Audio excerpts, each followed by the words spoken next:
This is the Crappie Connection, brought to you by Redneck Rubber, Power Crappie, Visit Ridgeland, B&M Poles, K9 Fishing, Cornfield Fishing Gear, Bobby Garland Baits, Genco Fishing, Denali Rods, The Direction TV, Top Hat Jigs, Crappie Magnet, Anderson Minnow Farm, Hook and Bullet Purpose-Built Optics.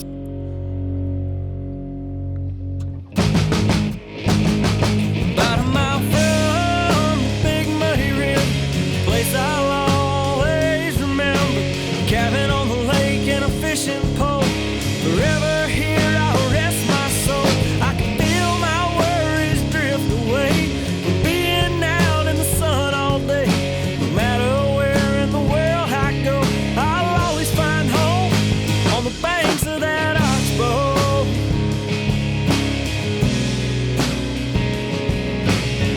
What's up, guys? Brad Chappell back at the Crappie Expo 2022 back in Branson.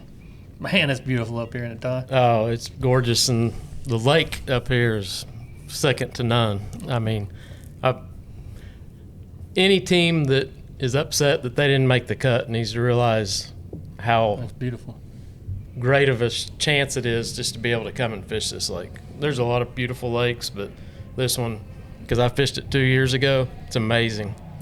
Beautiful time of year, beautiful weather right now we're having. So, hey, next year you guys need to make plans wherever we go. But got another some new guests on our show, and I'm gonna let them introduce themselves and tell us where they're from and what they do for a living.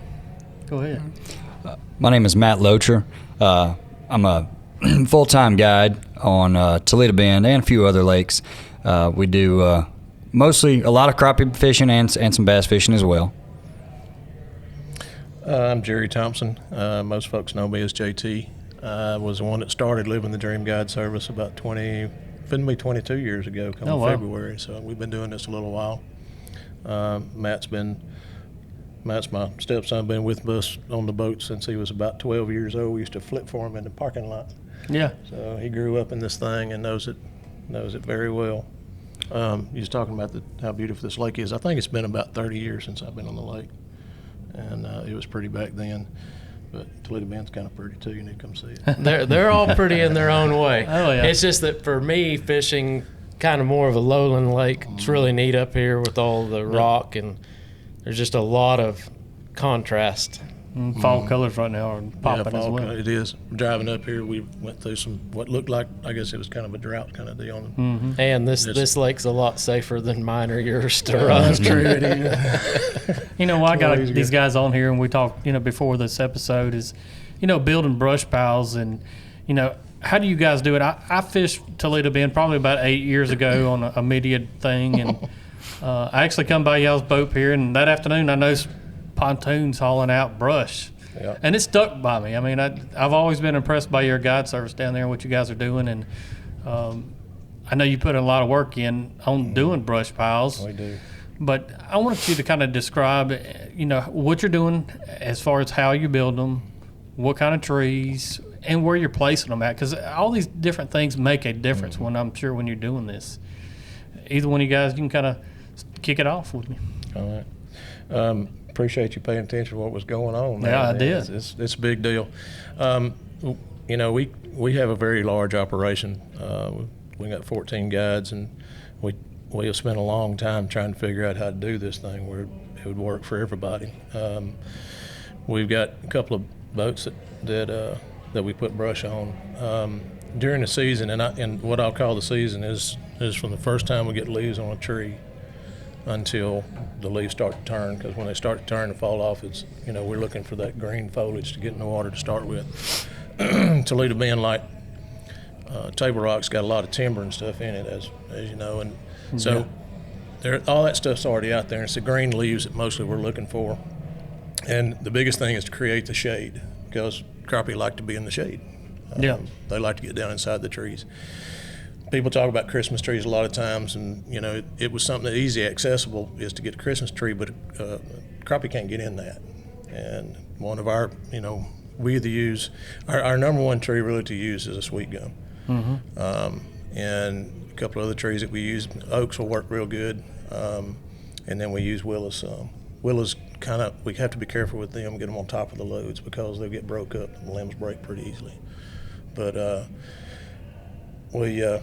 those trees allow those fish to get inside of them, where they can get in there and they can hide. And we like a tree that we can see crappie sitting in it before it goes in the water.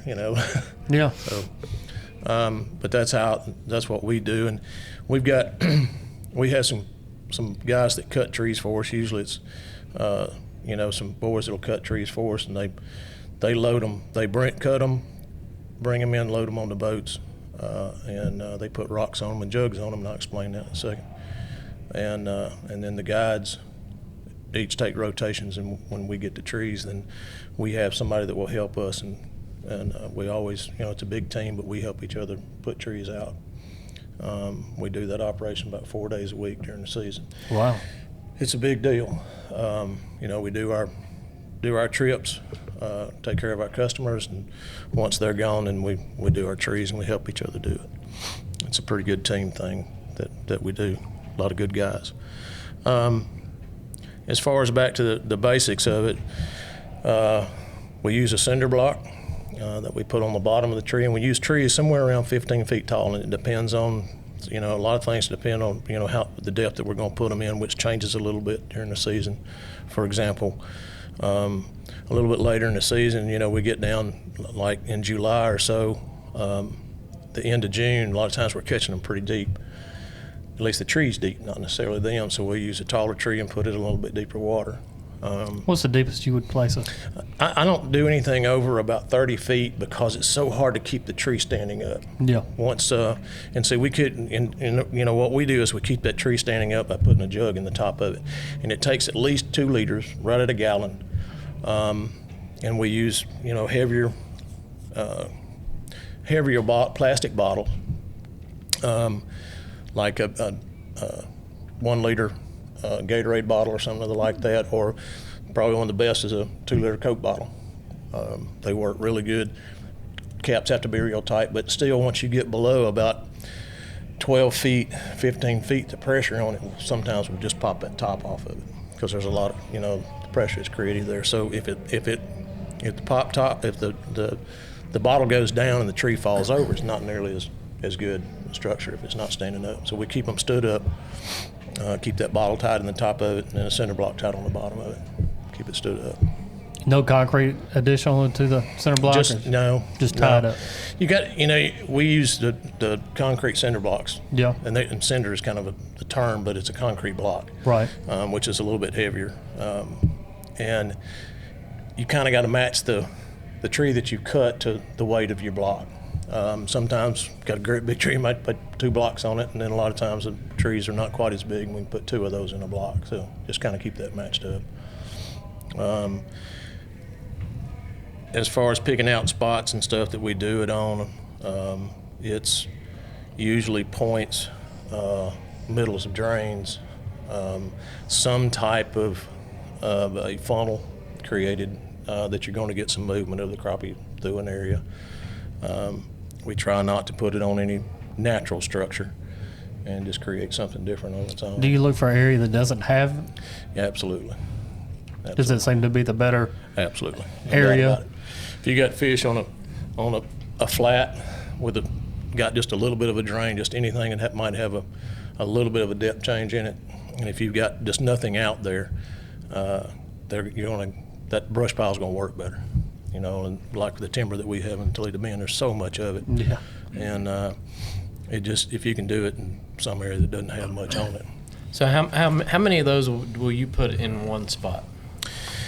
We have some spots that we've done for 20 years, and so we just keep adding trees to it. We got jungle right there, isn't it? It is, but after a little while they go away. They melt down and go away. But we add to them. But if I'm gonna start a new place, you got to have at least at least 2, depending on the size of the tree. If we're gonna start a new spot, at least 2 trees. And normally, I get, might be a little cocky, but I think I'm gonna do one right if I build one now. So I'll put 3 or 4 on it, and you'll find out within just a couple of days if it's gonna be any good or not.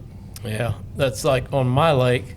I always tell people, if you're gonna put something out, you need to be sure to be able to fish it the next day. Yeah, because that next day is always the best day. It seems like. If you put it in the right spot, then you can watch them go into it going down. Matt wants to show off whenever we're throwing trees in the water. You'll have to stand there with a jig in his hand and throw at the tree as it's going down and catch a fish out of it when it's sinking. Come on now. Oh yeah. People don't realize, man. It's just something new. It's like a new restaurant that opened up. Exactly. That doesn't have any food. Yeah.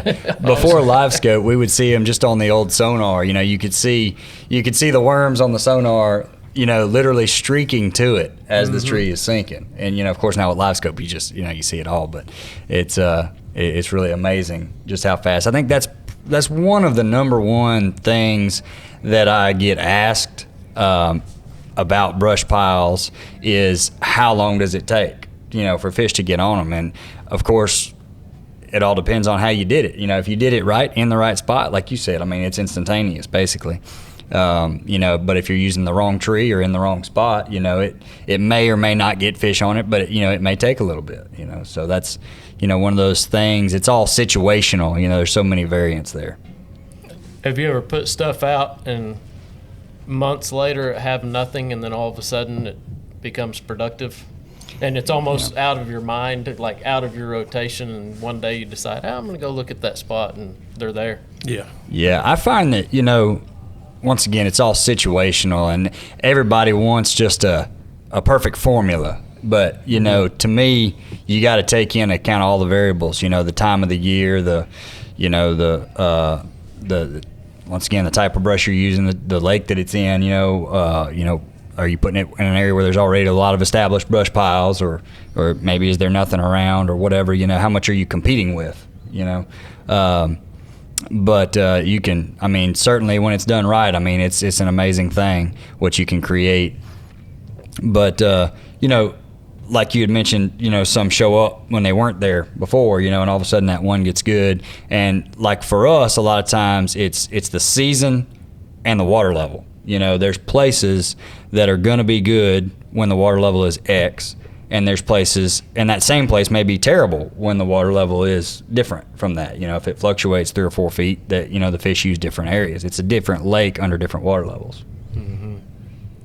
So about you said you have a season. So in the wintertime you stop brushing.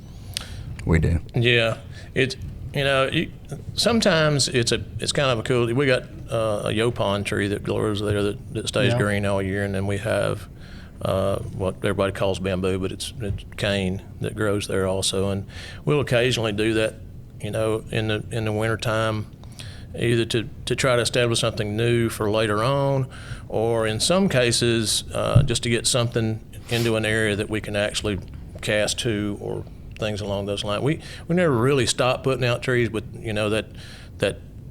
that real aggressive stuff that we do, where we're doing it, that many loads a week, and trying to keep them green all the time, and for I need to back up just a little, because you need to understand that for the regular person, you ain't got to do that. Yeah. We run 2,000 trips a year, and so we have to keep our places going all the time. And we've got a lot of brush piles that we have, that we do. How many brush piles are y'all fishing? I don't have any idea. It's a lot. How are you sharing like your waypoints? You have one boat. I know they have to mark it on a unit, then come back and you just download the chip to everybody's unit that's fishing? Or? We all the guides kind of have an area or brush piles that they build themselves. Okay. And then what we'll do is we kind of want the I got a couple places I don't share. So You're all running Matt on- does. So, we all have these little places that we like to keep to ourselves. But it's a very good team, and we share all those points. And not all the guides work every single day. So if we know that there's a bunch of fish on one particular area, and a lot of times in an area lake, that's not a specific brush pile, but they're in that area, then we'll share that stuff with the other guides. And everybody works as a team at doing that. And 99% of the time, what we do is take a picture of it and text it to them. I got you. They punch it in. That's what we do. Everybody kind of has their own spots that, Yeah. I normally fish this area, you normally fish that area, and, you put piles in that area, I put piles in this area. But like you said, we share and help each other out as we need to, and, we work as one big team, putting it out and fishing it, What about the vessel that you're using? I know it's a pontoon boat. Yeah. It has to be kind of snazzy, I'm sure. It's boy. real snazzy. We've gone through.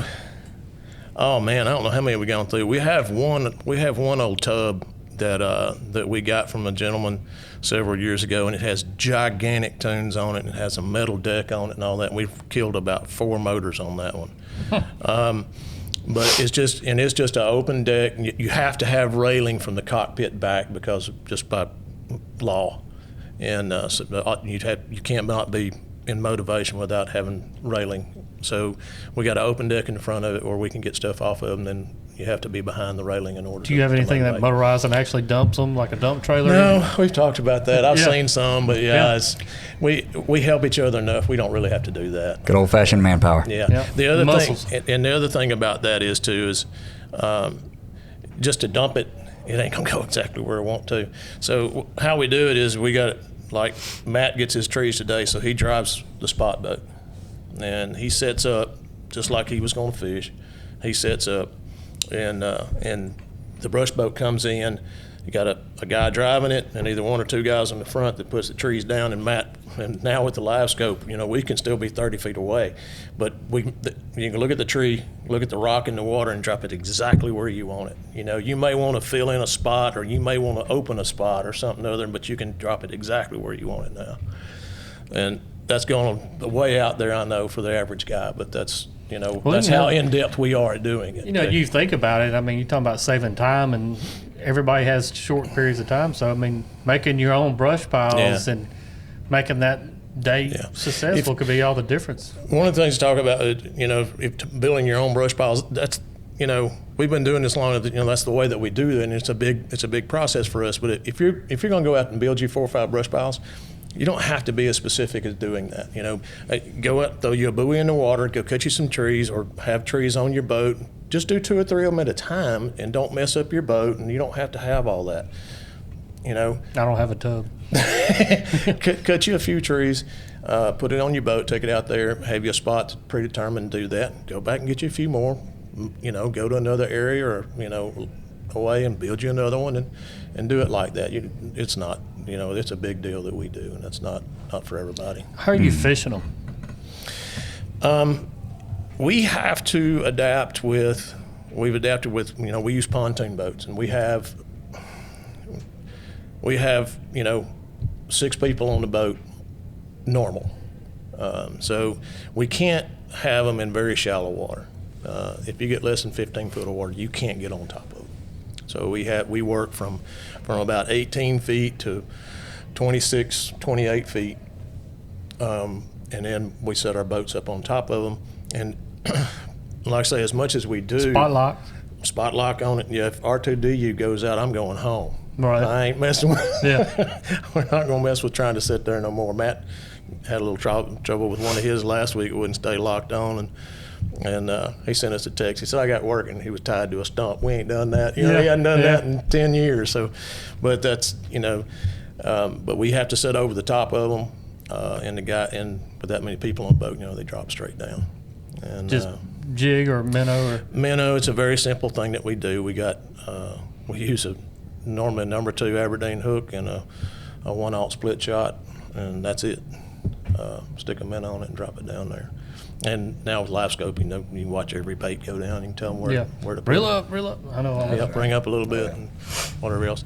The other thing that we do is throwing jigs, and we don't, the long poles and all that stuff. We've been through all that. It's just easier for us to do it where You know, we just either we get you to pitch the jig out from the boat a little ways and let it get down to the depth that we want it, and all you got to do is just hold it there. You know, you ain't got to do nothing to it. Just hold it there. Jig it up and down. What do you mean? No, don't do that.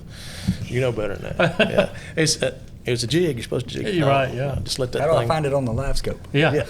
Yeah. I want to look at it. Absolutely. I'm gonna put another live scope on the other side of my boat so everybody can mess with that one, because I ain't gonna catch no fish with it. I got a pretty cool picture. I got 6 people on the boat.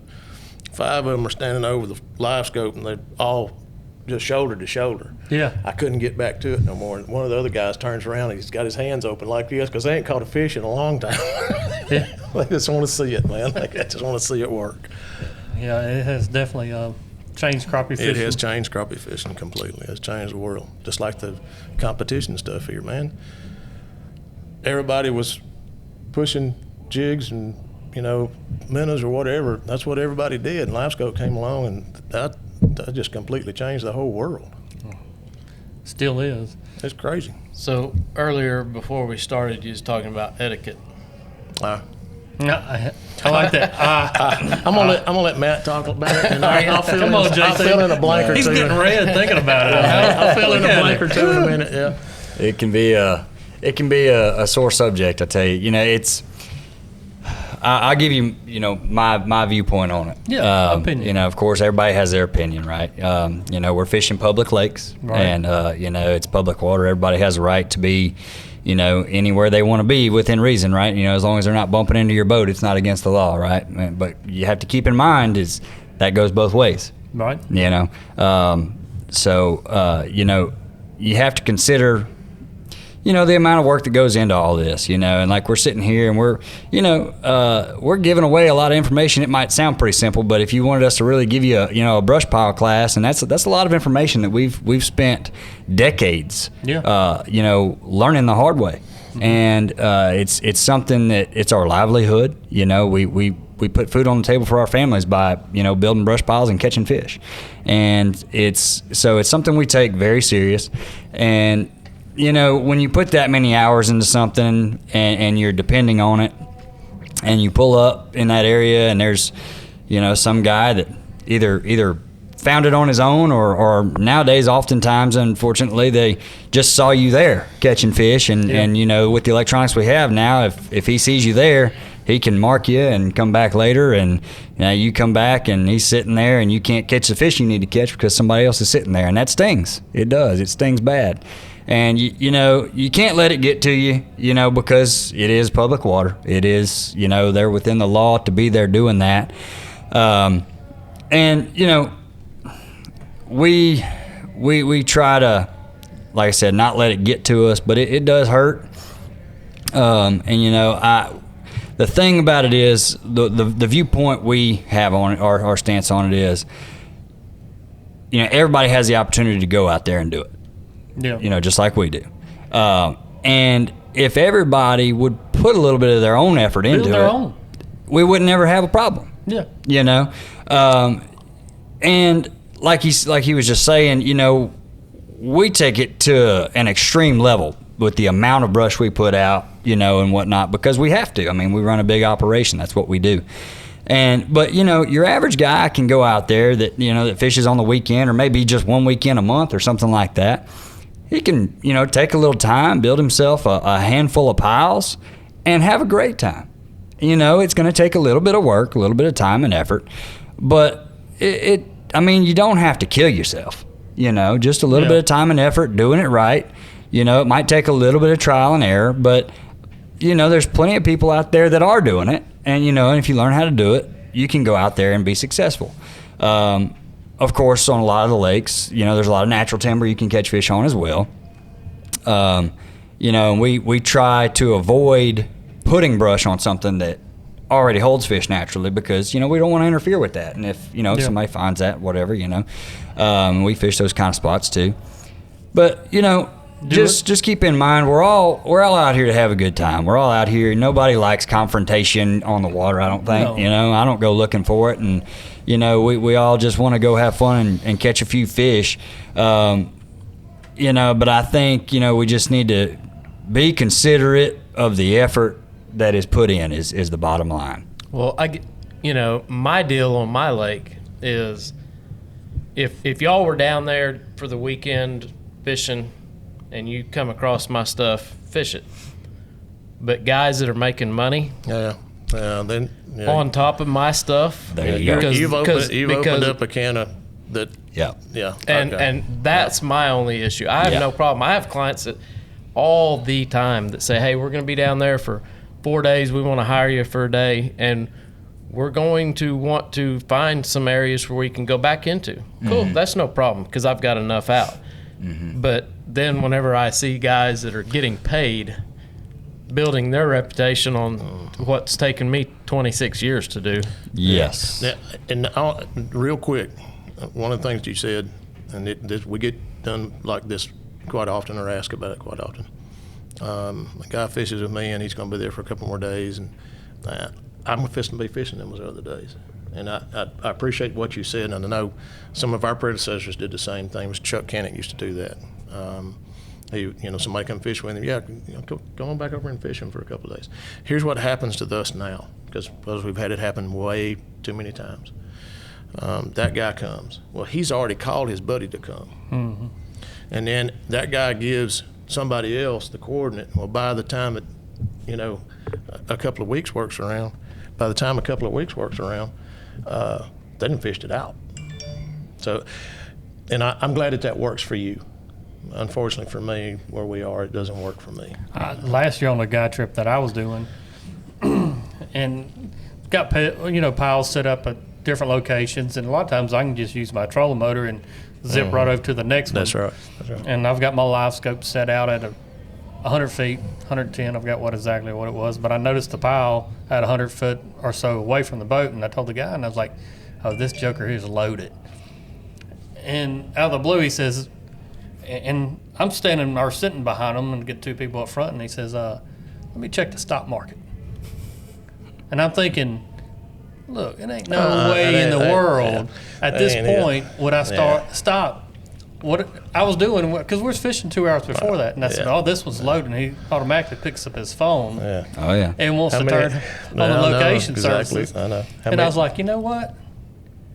I started drifting off of it. So we didn't get to fish that spot, but I get about 200 or 300 yards off of it. And I said, hey, man, don't you think you'd ask me before you just start marking my spots like that? How many stories you want to hear? I can tell JT's ready. How many stories you want to hear, man? Oh, he's seen it, and Matt still holds the best story of all. But it's and it's happened in our world. But I'll give you a couple of things that, for me personal, I've been doing it a long time, and I've done it in the same area. I haven't changed much. I do it, in front of my house, and there's occasions where I leave out of the house. I've got 30 brush piles not too far from the house I can fish, and I've left out of there and didn't have a brush pile to fish.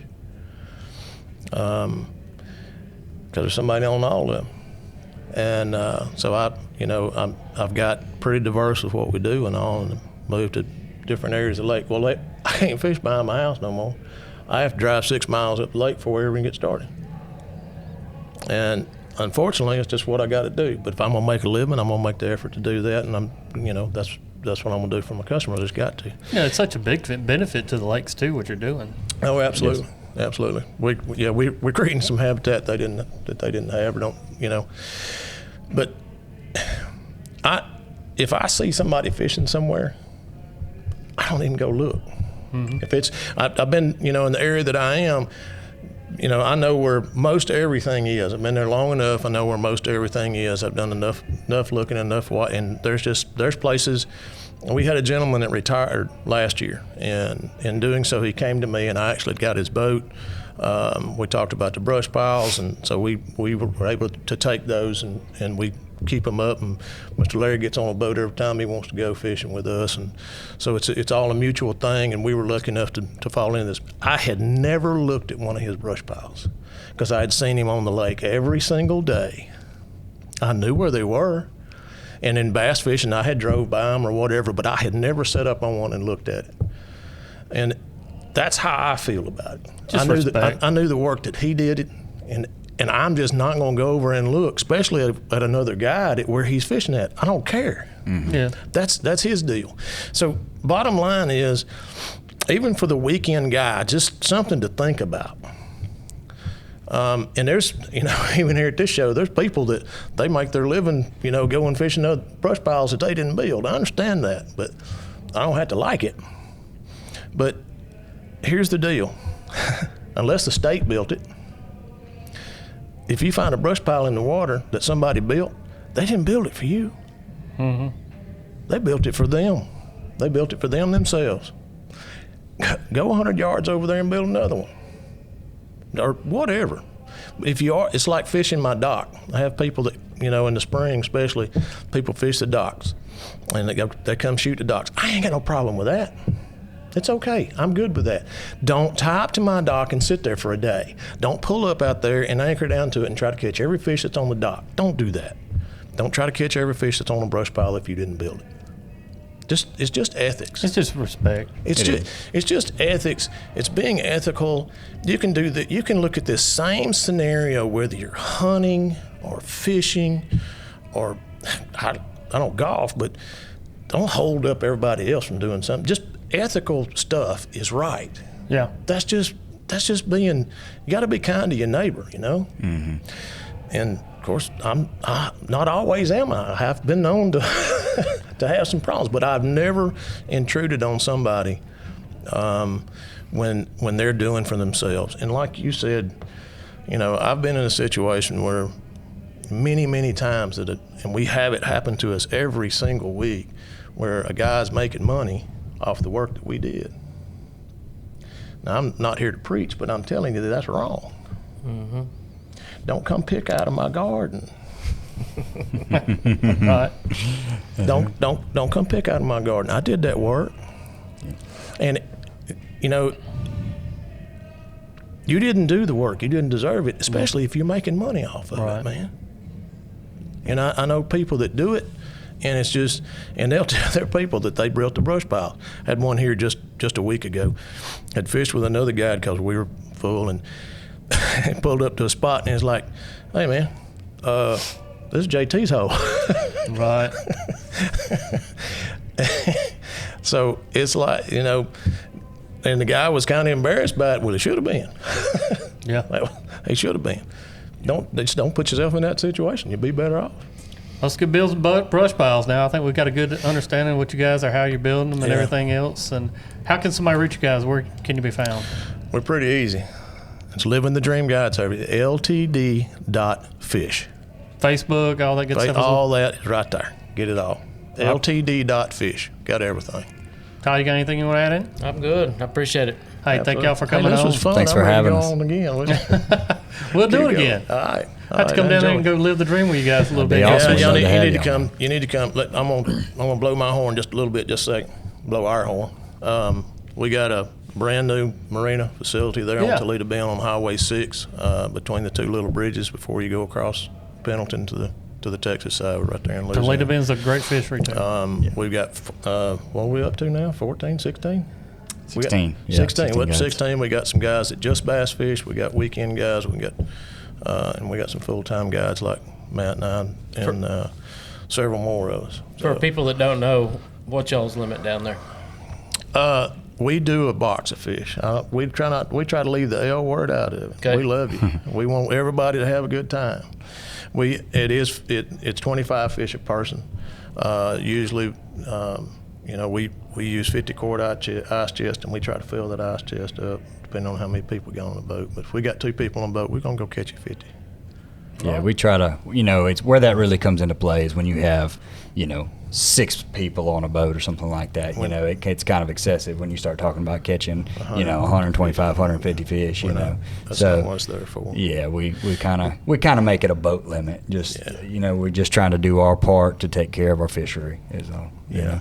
And I would like to add one little thing before we close up. Just, we get to talking about this stuff, and it hits, it hits at heart, and we get a little heated, at times, and out on the water and all, especially like you said with the etiquette, and it's a very tough situation to deal with, as a guide, or as you will find out if y'all at home go build your own brush piles and you pull up and somebody's sitting on it, you're gonna feel that sting.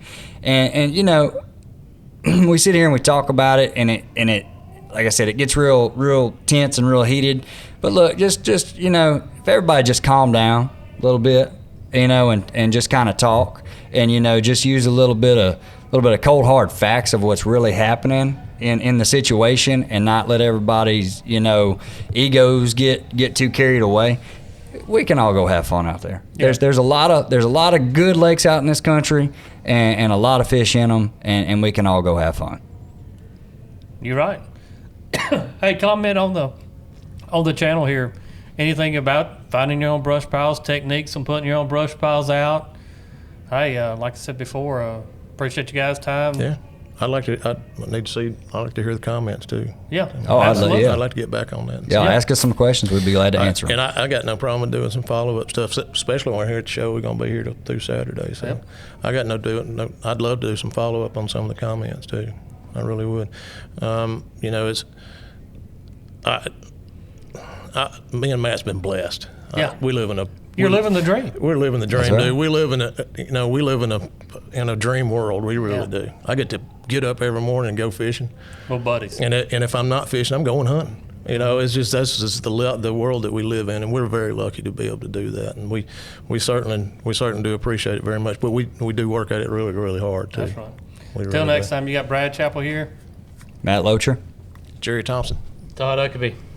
Holla.